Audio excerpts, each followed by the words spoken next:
आज जो आप देखने जा रहे हैं हो सकता है वो भारत के बारे में आपकी सोच को हमेशा के लिए बदल दे। ये वीडियो सबके लिए नहीं है, ये उन लोगों के लिए है जो सच को सच के रूप में देखने की हिम्मत रखते हैं, चाहे वो कितना ही असुविधाजनक क्यों ना हो। हमारा मकसद किसी की भावनाओं को ठेस पहुंचाना नहीं है, बल्कि तथ्यों को सामने रखना है। इस वीडियो में कही गई हर बात आप खुद भी वेरीफाई कर सकते हो। तो अगर आप तैयार हो अपनी पुरानी धारणाओं को चुनौती देने के लिए, तो आइए शुरू करते हैं। मेड इन इंडिया ये शब्द जितना फैसिनेट करता है अपने आप में, ये उतना ही डेप्थ से भरा हुआ है। और ट्रस्ट मी, आज की इस वीडियो में मेरी 6 महीने की रिसर्च है। मैं अलग अलग लोगों से मिला हूं ताकि इसको समराइज करके आप लोगों के साथ में शेयर कर सकूं। और इस 12-15 मिनट की वीडियो के बाद में आप लोग जिस तरीके से इंडियन मैन्युफैक्चरिंग को देखते हो वो कंप्लीटली चेंज होने वाला है। आपको इतनी सारी नई लर्निंग्स मिलेंगी इस वाली वीडियो में, और आप सीखोगे मैन्युफैक्चरिंग को कैसे देखा जाता है एक ग्लोबल लेंस से। तो सबसे पहले रीसेंट टाइम्स में हमने एक बहुत ज्यादा ऑब्सेशन देखा है कि चाइनीज सोर्स प्रोडक्ट को इंडिया में लाओ और उसे इंडिया का बताओ। हमने यूनिवर्सिटी का केस देखा, हमने मोबाइल फोन्स का केस देखा। तो मेरा बस इतना सा मानना था कि हम बाहर के प्रोडक्ट्स को इंडिया में लाके अपना बता रहे हैं, तो इंडिया में आखिर ऐसी क्या कमी रह गई है कि इंडियन ओरिजिन कमोडिटी कोई भी एक ग्लोबल ब्रांड नहीं है, कमोडिटी सेक्टर में खास करके। तो देखो, इस वीडियो की शुरुआत हम एक एग्जांपल से करते हैं। बहुत सिंपल बेसिक सा एग्जांपल है। ये आप एक आईफोन देख रहे हो। इस आईफोन के अंदर 43 देशों से अलग अलग कंपोनेंट्स आते हैं जो सब इसमें असेंबल होते हैं चाइना के अंदर, और फिर ये फोन रेडी होता है। और जब ये आईफोन रेडी होता है, चाइना को इस फोन की असेंबली के लिए केवल $14 मिलते हैं, अब अंदाजन 1200 रुपए। तो इस फोन को आप क्या बोलोगे? Made in China, made in Japan, made in Germany, क्या? और इसी के साथ साथ एक बड़ा सवाल निकल के आता है जो आज का है कि लेटेस्ट आईफोन जो अप्रोक्सीमेट 1,40,000 का है, उसके अंदर एप्पल का कट होता है 58% का, जो कि अप्रोक्सीमेट 75,000 के पास होता है, जो कि डायरेक्टली एप्पल के पास जाता है। 36,000 रुपए कुछ उस फोन की प्रोडक्शन कॉस्ट आती है। एप्पल की स्टोरी को आप लोग पकड़ के रखना, हम इस पे बहुत जल्द वापस आएंगे क्योंकि यह हमें हेल्प करेगी ग्लोबल मैन्युफैक्चरिंग को समझने के लिए। अब यहाँ पे एक चीज आती है, फिर से स्टार्टिंग वाले एग्जाम्पल पे चलते हैं कि इंडिया में डेवलपमेंट क्यों नहीं हो सकती किसी प्रोडक्ट की। अब इसके लिए एक और स्टोरी के एग्जाम्पल से समझाता हूं आपको। देखो, एक बंदा था जेम्स डायसन, उसने अपने जीवन के 15 साल लगाए, 5,127 प्रोटोटाइप्स बनाए, तब जाके वो एक फाइनल प्रोटोटाइप पे पहुंचा, वर्किंग प्रोटोटाइप पे पहुंचा, एक वैक्यूम क्लीनर के। क्या, अब ये सवाल है मेरा आप लोगों से, क्या आप लोगों को लगता है इंडिया के अंदर कोई एक आदमी अपने जीवन के 15 साल और 5,000 से ज्यादा प्रोटोटाइप्स बना के सरवाइव कर पाएगा? और इसका जवाब है नहीं। इंडिया की एक major population hand to mouth रहती है कि अगर वो 2 दिन काम पे ना जाए तो उसको सैलरी कट होने का खतरा होता है। लेबर का बंदा 2 दिन अगर काम पे ना जाए तो उसको दिहाड़ी कटने का खतरा होता है। ऐसे में अपने जीवन के 15 साल निकालना, जिसमें कि मुझे एक फैमिली चलानी है, ईएमआई भरनी है, एजुकेशन लोन की जो मैंने कॉलेज के लिए लिया था, क्या मैं निकाल पाऊंगा? और इसी कॉन्सेप्ट को बोला जाता है रिस्क कैपिटल। इंडिया में रिस्क कैपिटल ना के बराबर है, प्राइवेट सेक्टर में भी नहीं है। मगर अब यहां पे आता है एक और चीज कि फिर हमारी गवर्नमेंट के विजन का क्या, मेक इन इंडिया का क्या होगा? और मेक इन इंडिया को एनकरेज क्यों ही करा जा रहा है? अब इस चीज को समझो। देखो, होता क्या है, गवर्नमेंट क्यों एनकरेज कर रही है मेड इन इंडिया को? सबसे पहले एक चीज समझो, फोन के एग्जांपल से। इस फोन को हमें बनाना है, इसके अंदर बिल्कुल रॉ मटेरियल पे चले जाओ, क्या क्या लगेगा? आयरन ओर, कॉपर और लिथियम, कुछ रेयर अर्थ मेटल्स, बस। अब एक फोन को बनाने के लिए इस सामान की कॉस्ट आती है 100 रुपए। अब ये सामान जाता है सेकंड स्टेप पे, जिसमें कि हम आयरन ओर से स्टील निकालते हैं, रेयर अर्थ मेटल को रिफाइन करते हैं, उसी के साथ साथ कॉपर से कॉपर वायर्स बनाते हैं, और यहाँ पे जो 100 रुपए का वैल्यू था हमारे ओरिजिनल प्रोडक्ट का वो 300 रुपए हो जाता है। इसके बाद में जाता है जहाँ पे सैंड से कैमरा मॉड्यूल्स बनाए जाते हैं, पीसीबीज बनाई जाती हैं, तो उस सामान की जो 100 रुपए से चालू हुआ था उसकी वैल्यू हो जाती है 2000 रुपए। अब आप कैमरा मॉड्यूल से कैमरा असेंबली बना देते हो, एलसीडी मॉड्यूल से इसकी एलसीडी असेंबली बना देते हो, टच असेंबली बना देते हो, तो उसी सामान की कीमत हो जाती है 10,000 रुपए। इसे हम कहते हैं value addition at every single step. और एज अ कंट्री, हर कंट्री ये चाहता है कि ये सारे के सारे स्टेप्स उसी की टेरिटरी के अंदर हो। सबसे पहली चीज, इससे स्किल एनहांस होगा, लोगों को जॉब्स मिलेंगी, सरकार को टैक्स मिलेगा और कंट्री की प्रॉफिटेबिलिटी और इकोनॉमिक ग्रोथ होगी। इसके पीछे सोल मोटिव ये है।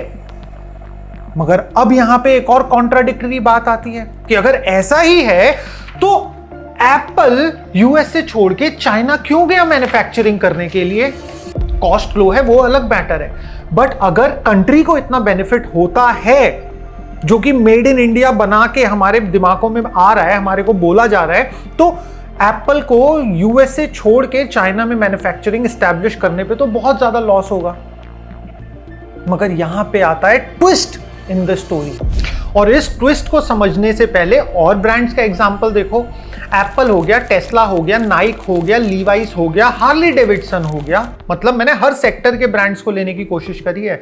सब बेस्ड है अमेरिका से, बट इनकी मैन्युफैक्चरिंग यूनिट्स ग्लोबल हैं, पूरी दुनिया में हैं। और नाइकी यूएसए के अंदर 0 शूज बनाता है, उसके मेजरली शूज बनते हैं वियतनाम, चाइना, इंडोनेशिया में। अब यहां पे एक एग्जांपल से समझो कि हो क्या रहा है। अगर कंट्री के लिए मेक इन इंडिया इतना बेनिफिशियल है तो यूएसए के सारे ब्रांड्स बाहर क्यों आउटसोर्स कर रहे हैं मैन्युफैक्चरिंग? एग्जाम्पल से समझाता हूं। अगर मैं आपको बोलूं कि आपको एडिडास, पूमा, नाइकी इनके शूज का एक ऑप्शन मिलेगा, और मैं आपको बोलता हूं एक और कंपनी है हाई ग्लॉस फुटवेयर, क्या आप इसके शूज लेना पसंद करोगे? High gloss footwear India private limited. आप बोलोगे नहीं नहीं नहीं, हमें तो नाइकी, पूमा इन लोगों के ही शूज चाहिए, इन्हीं ब्रांड्स के शूज चाहिए। अब अगर मैं आपको एक न्यूज ब्रेक करूंगा कि एक ताइवान बेस्ड कंपनी है जिसने इंडिया के अंदर ये हाई ग्लॉस शूज खोला है, और वही कंपनी नाइकी, एडिडास इन सब ब्रांड्स के लिए शूज बना रही है, तो आप बोलोगे अरे मैं तो ब्रांड वैल्यू को फोकस कर रहा था, और जो कि सही भी है। खैर, आप पॉइंट को समझो कि नाइकी अमेरिका में बिना एक जूता बनाए ग्लोबल रेवेन्यू का $46 बिलियन यूएसए में पंप इन कर रहा है। तो अब मेक इन इंडिया का कॉन्सेप्ट कैसे वाइबल रहेगा? अब यहां पे एक चीज समझो, जितने भी ब्रांड्स हैं ग्लोबल ब्रांड्स, वो उनकी प्रेजेंस ग्लोब में है, मैन्युफैक्चरिंग ग्लोबल है, बट वो ब्रांड ओन कौन सी कंट्री कर रही है? यूएसए। अब यहां पे ये चीज चाइना को पहले ही समझ में आ गई। चाइना ने देखा कि भाई मैन्युफैक्चरिंग में पैसा नहीं है, पैसा है ब्रांड को ओन करने में, और इसीलिए शायद एप्पल एक आईफोन पे 78,000 रुपीज अपने घर ले जाता है और चाइना को केवल 1,000-1,200 रुपए मिलते हैं उसकी मेहनत के। और ये चीज चाइना बहुत जल्दी सीख गया, और चाइना में जैसे ही कोई भी नई इनोवेशन आई, मान लेते हैं ड्रोन्स के लिए DJI, तो चाइना ने अपना ही ब्रांड डेवलप करा। और कुछ चाइनीज ब्रांड जैसे हुआवे, लिनोवो, DJI, BYD जो कि कार्स कंपनी है, ये सब ब्रांड्स चाइना से ही निकले हैं और ये चाइनीज ब्रांड्स हैं। तो अगर ये वर्ल्ड वाइड ग्लोबली अगर इनकी सेल होगी तो major chunk of premium China में जाएगा, चाइनीज कंट्री में जाएगा। अब यहां पे बात आती है कि जब ये हम समझ चुके हैं कि ब्रांड ओन करना ज्यादा जरूरी है इंस्टेड ऑफ मैन्युफैक्चरिंग इट, तो इंडिया कहां स्टैंड करता है और इंडिया में हम मेक इन इंडिया को इतना बढ़ावा क्यों दे रहे हैं? यहां से कहानी वाकई में बहुत इंटरेस्टिंग हो जाती है, मगर इस कहानी को समझने के लिए हमें थोड़ा सा पीछे जाना होगा हिस्ट्री में। आप किसी भी कंट्री का एग्जांपल उठाओ, यूएसए, जर्मनी, चाइना, इनका जो डेवलपमेंट का चेन रहा है ना, सबसे पहले आता है एग्रीकल्चर। सब कंट्रीज की शुरुआत एग्रीकल्चर से ही हुई थी, इंक्लूडिंग इंडिया। इसके बाद में आता है लैडर टू मैन्युफैक्चरिंग। सब कंट्रीज ने मैन्युफैक्चरिंग में अपना सेकंड स्टेप बनाया, मगर यहां पे इंडिया के साथ में एक अनयूजुअल चीज हो जाती है। इंडिया सेकंड स्टेप पे कभी आता ही नहीं है, इंडिया सीधा थर्ड स्टेप पे चला जाता है, विच इज सर्विस इकोनॉमी। तो इंडिया का जो मैन्युफैक्चरिंग सेक्टर था वो हमेशा वीक रह जाता है। अब इंडिया के सर्विस सेक्टर में आने की कहानी भी अपने आप में बहुत यूजुअल है। सन 1990 से लेके 2000 तक ये वो गोल था जब इंडिया के एजुकेशन सिस्टम में मेजर लैंग्वेज थी इंग्लिश, और इंडिया एक ऐसी कंट्री थी जिसकी मेजर पॉपुलेशन इंग्लिश बोल भी सकती थी और समझ भी सकती थी। ये केस चाइना के साथ में नहीं था। चाइना की मेजर पॉपुलेशन को उस समय पे या फिर अभी भी इंग्लिश उतनी ज्यादा नहीं आती है, वो उतने फ्लुएंट नहीं है। तो जब वेस्टर्न कंपनीज इस तरफ आती हैं तो इंडिया से उनको मिलती है अपने लिए workforce, IT, consultancy, BPO sector के लिए, और चाइना उनके लिए एक मैन्युफैक्चरिंग हब बन जाता है। और इस पीरियड में जहां इंडिया अपना आईटी सेक्टर डेवलप कर रहा था, कंपनीज जैसे इन्फोसिस, एचसीएल, विप्रो, ये सब कंपनीज जन्म ले रही थी, वहीं चाइना के अंदर infrastructure, port, highways, power infrastructure, इन सब चीजों पे काम हो रहा था। और यही वो समय था जब मैन्युफैक्चरिंग इंडिया में बहुत डिफिकल्ट थी। लाइसेंसेस रिक्वायरमेंट, इनएफिशिएंट इलेक्ट्रिसिटी और expensive electricity, poor roads and connectivity, poor logistics, इन सब चैलेंजेस की वजह से इंडिया में एक मैन्युफैक्चरिंग यूनिट सेटअप करना बहुत चैलेंजिंग था। और ज्यादातर लोगों ने मैन्युफैक्चरिंग यूनिट सेटअप करने की बजाय आईटी सेक्टर में इन्वेस्ट करा, क्योंकि आईटी सेक्टर में ऑफिस खोलना आसान था और उसी के साथ साथ इसमें रेवेन्यू भी ज्यादा था, जहां पे एक बहुत बड़ा मार्केट गैप क्रिएट हो गया एम्प्लॉयमेंट को लेकर। यहां पे एम्प्लॉयमेंट के केवल दो ही हिस्से बचे, एक था अनस्किल्ड जो एग्रीकल्चर में रह गया, और बाकी जो भी जॉब अपॉर्चुनिटीज डेवलप हुई वो केवल स्किल्ड लेबर के लिए डेवलप हुई। बट चाइना में इसका उल्टा हुआ।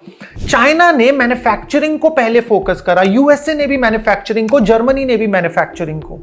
तो इन कंट्रीज में क्या हुआ कि जितना भी इनके पास में वर्कफोर्स था, जितने भी इनके पास में लोग थे, सबके लिए कोई ना कोई काम निकल के आया। और चाइना शायद इसी वजह से अपनी हंड्रेड्स ऑफ मिलियन की पॉपुलेशन को मैन्युफैक्चरिंग के दम पे पॉवर्टी से बाहर लेकर आ पाया। और शायद यही गैप हमें इंडिया में आज भी देखने के लिए मिलता है कि मैन्युफैक्चरिंग सेक्टर डेवलप नहीं हो पाया, जिसकी वजह से अनस्किल्ड और सेमी स्किल्ड के लिए जॉब प्रोफाइल्स क्रिएट ही नहीं हो पाए। और सारी की सारी जॉब प्रोफाइल्स स्किल्ड वर्कफोर्स के लिए ही थी, और इसीलिए एजुकेशन की वैल्यू इंडिया में इतनी ज्यादा बढ़ गई। और एजुकेशन की वैल्यू, केवल एजुकेशन की वैल्यू नहीं बढ़ी, यहां पे एजुकेशन के प्राइजेस भी उसकी वैल्यू के साथ साथ बढ़ते गए। और शायद इसीलिए आज की डेट में कॉलेज जाने वाले एक बच्चे को लोन का सहारा लेना पड़ता है अपनी कॉलेज की फीस भरने के लिए, और फिर आप उस बच्चे से एक्सपेक्ट नहीं कर सकते कि वो इनोवेटिव प्रोडक्ट्स डेवलप करेगा आज की डेट में, क्योंकि उसके पास एक अकेला ऑप्शन रह जाता है जॉब करने का, जिससे कि उसको अपने लोन की ईएमआई चुकानी हो। मगर अब हम आज के सवाल की बात करते हैं। इंडिया बनना क्या चाहता है? क्या इंडिया नेक्स्ट यूएसए बनना चाहता है, या फिर इंडिया नेक्स्ट चाइना बनना चाहता है? यूएसए से मतलब प्रोडक्ट ओन करना, उसके आईपीज ओन करना, इंटेलेक्चुअल प्रॉपर्टी ओन करना, या फिर चाइना की तरह किसी की इंटेलेक्चुअल प्रॉपर्टी को लाना और उसको मैन्युफैक्चरिंग करना? मैं इसमें अपना ऑनेस्ट टेक बताऊंगा। हम कोई भी प्रोसेस का कोई स्टेप मिस नहीं कर सकते, और करेंटली इंडिया वो मैन्युफैक्चरिंग का जो स्टेप था उसे मिस कर चुका है और सर्विस इकोनॉमी की तरफ बढ़ चुका है। तो अब आप समझो इस बीच के स्तंभ जो मिसिंग था इंडियन इकोनॉमी में, इसकी कितनी ज्यादा इंपॉर्टेंस है। बट आज की डेट में भी बहुत सारे क्रूशियल स्टेप्स हैं जो अभी भी मिसिंग हैं। सबसे पहली चीज, आपको एक एग्जांपल देता हूं। आप पिछले 10 साल में स्टार्टअप्स उठाओ, इंडिया में कितने बने हैं? उन सारे स्टार्टअप्स में से आप गौर करोगे तो 90% प्लस स्टार्टअप्स या तो सॉफ्टवेयर हैं, या तो एप्स हैं, या तो वेबसाइट्स हैं। प्रोडक्ट स्टार्टअप्स, इनोवेटिव टेक के स्टार्टअप्स कितने बने हैं? नहीं बने। इंडस्ट्रीज में स्टार्टअप्स कितने बने हैं? नहीं बने। इसके पीछे रीजन, अगर मुझे कोई भी नया प्रोडक्ट डेवलप करना है, मुझे उसकी इंडस्ट्री सेटअप करनी है, मेरे पास में रिसोर्सेज नहीं है, बट उसी की जगह पे अगर मुझे एक ऐप डेवलप करना है तो मेरे पास में प्राइवेट इक्विटी जैसे कि वीसी, ये फंडिंग अवेलेबल है। और वीसी एप्स और सॉफ्टवेयर्स की तरफ ज्यादा इंक्लाइंड क्यों रहते हैं, इसके पीछे एक बेसिक सा रीजन है। आज की डेट में आपके पास एक ऐप का आइडिया है, आप 50 लाख रुपए आपकी बेसिक रिक्वायरमेंट है। ऐप डेवलप करने में 6 महीने का टाइम लगेगा। 2 से 3 साल में ऐप मार्केट करके वीसी अपने पैसे का 5 गुना करके एग्जिट मार सकता है।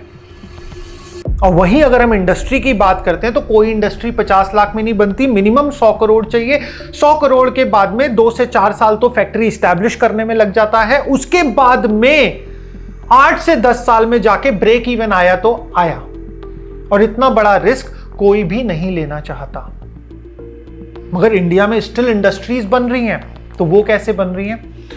इंडिया का high portion of risk capital and patience capital. Patience capital मतलब अगर आपको किसी प्रोडक्ट की डेवलपमेंट में 10 साल लग रहे हैं तो 10 साल तक आपके घर का चूल्हा जलता रहे, वही कैपिटल पेशेंस कैपिटल है। तो इंडिया में जो रिस्क कैपिटल और पेशेंस कैपिटल है, ये मेजरली फैमिली ओन्ड बिजनेसेस पे है, टाटा, रिलायंस, अडानी। और आप ये चीज देखोगे कि इनके पास में एक कैपिटल एडवांटेज है, तो इसीलिए मेजर इंडस्ट्रीज में जो ब्रेक थ्रू हो रहे हैं वो यही कंपनीज कर पा रही हैं। इसके बाद में एक और पॉइंट आता है कि हम एक स्टार्टअप फाउंडर का जो फेलियर होता है उसको सेलिब्रेट नहीं करते, और यहां पे हम सक्सेसफुल स्टार्टअप फाउंडर्स को सेलिब्रेट करते हैं। ये इंडिया का कल्चरल इनहेरिटेंस है, और इनफैक्ट ये चीज अभी हमें चेंज करनी चाहिए। ये कल्चर इंडिया में देखने को मिलता है, बट मेजरली जहां पे सिलिकॉन वैली की बात होती है वहां पे ये कल्चर शायद हमें देखने को नहीं मिलता। वहां पे फेलियर्स को भी सेलिब्रेट करा जाता है, नहीं तो कोई इंसान 5000 प्लस प्रोटोटाइप्स के बाद भी मार्केट में टिका नहीं रह सकता नए प्रोटोटाइप डेवलप करने के लिए। तो हमें सक्सेस तो चाहिए एज अ इंडियन, बट हमें वो फेलियर्स एक्सेप्ट नहीं करने।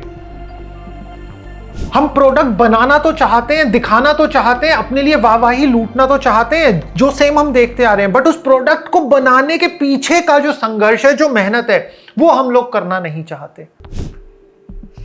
यही इंडिया का सबसे बड़ा ड्रॉबैक है आज की डेट में। अब मेरा एक छोटा सा सजेशन है, और ये सजेशन जो भी गवर्नमेंट ऑफिशियल्स है, मेरे वीडियो बहुत सारे लोगों तक जाती है, जो भी गवर्नमेंट ऑफिशियल्स है उन सबके लिए ये सजेशन हम इंडिया में अप्लाई कर सकते हैं। रीजन बीइंग, ये मेरा सजेशन है, क्योंकि मैं 2016 से इंडिया में बिजनेस कर रहा हूं। इंडिया में मैंने अलग अलग मैन्युफैक्चरिंग यूनिट्स देखी हैं, अलग अलग लोगों के साथ में काम करा है, और मैं ग्राउंड रियलिटी जानता हूं। और जो लोग भी जो कि स्टार्टअप फाउंडर्स हैं, एंटरप्रेन्योर्स हैं, मेरी वीडियो देख रहे हैं, वो लोग इस चीज से रिलेट करेंगे। देखो, जब भी हम एक कैपिटल गुड बनाते हैं, जैसे कि ये मोबाइल फोन हो गया, फिर कोई भी एक चीज हो गई जिसमें कि हमारी इंजीनियरिंग जाएगी, इसके अंदर बहुत सारी ऐसी मशीनरी का इस्तेमाल होता है जो कि बहुत ज्यादा एक्सपेंसिव आती है।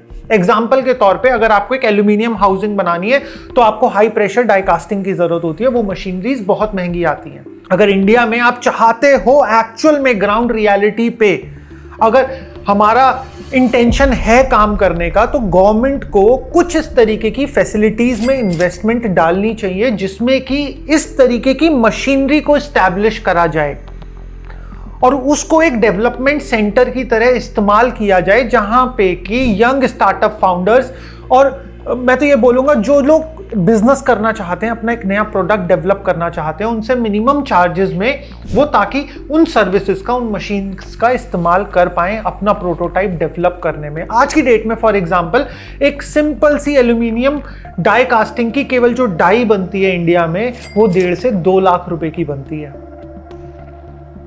और ये सबसे बड़ा चैलेंज है इंडिया के लिए आज की डेट में भी। तो अगर इंडिया में हम लोग actually with correct intent industrial founders के लिए इस तरीके के डेवलपमेंट और स्टार्टअप इंक्यूबेशन सेंटर्स खोल पाए, जहां पे कि उनको फ्रीली वो मशीन्स का इस्तेमाल कर पाए जो कि एक्सपेंसिव मशीन्स हैं, वो अदरवाइज अफोर्ड नहीं कर सकते, और वो उस स्टार्टअप इकोसिस्टम में जहां पे कि अगर उनके प्रोटोटाइप फेल भी हो रहे हैं, स्टिल वो उस चीज पर मेहनत करके काम कर सके, तो आई थिंक कि हम एक सब्सटैंशियल मूव ले पाएंगे इंडिया के इस इकोसिस्टम को और ज़्यादा स्ट्रांग बना पाएंगे, जो कि हमारा missing piece of the puzzle है। और अगर आप लोग जानना चाहते हो सोलर सेक्टर में स्टार्टअप अपॉर्चुनिटीज जो आप एज अ फाउंडर स्टार्ट कर सकते हो, मैंने यहाँ पे पूरी क्लासिफिकेशन दी है, जीरो मनी से लेके हेवीएस्ट इन्वेस्टमेंट तक आप कौन कौन से बिजनेसेस सोलर सेक्टर में कर सकते हो। तो वो वाली वीडियो यहाँ पे आ रही होगी, आप अभी के अभी क्लिक करके देखो।